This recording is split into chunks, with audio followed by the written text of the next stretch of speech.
എല്ലാവരോടും എനിക്കൊന്നേ പറയാനുള്ളൂ, ഇതൊരു മഹാസംഭവമാണ്. ഇയാളാളൊരു കില്ലാടിയാ.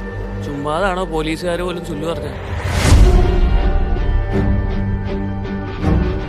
ജോർജോട്ടി തന്നെയല്ലേ പറഞ്ഞത്, പ്രശ്നങ്ങളൊക്കെ തീർന്നു, ഇനി പേടിക്കാനൊന്നുമില്ലെന്ന്. എന്തായാലും നേരിടുക തന്നെ. പ്രശ്നങ്ങൾ വരുമ്പോൾ സ്ട്രോങ് ആയിട്ട് നിൽക്കണം. Mister inspector. സാർ, ഞാൻ എന്റെ ബ്രില്യൻസ് മുഴുവൻ ആ പടത്തിലേക്ക് കൊണ്ടുവന്നു.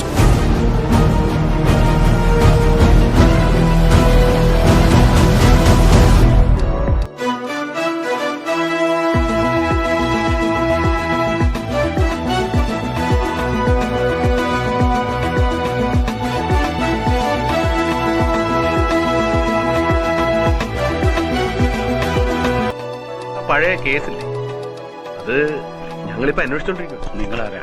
എന്റെ പേര് സേതുരാമയ്യർ, CBI ഉദ്യോഗസ്ഥൻ. ഇനി അങ്ങനെയൊന്നും ചിന്തിക്കണ്ട, എല്ലാം കഴിഞ്ഞില്ലേ.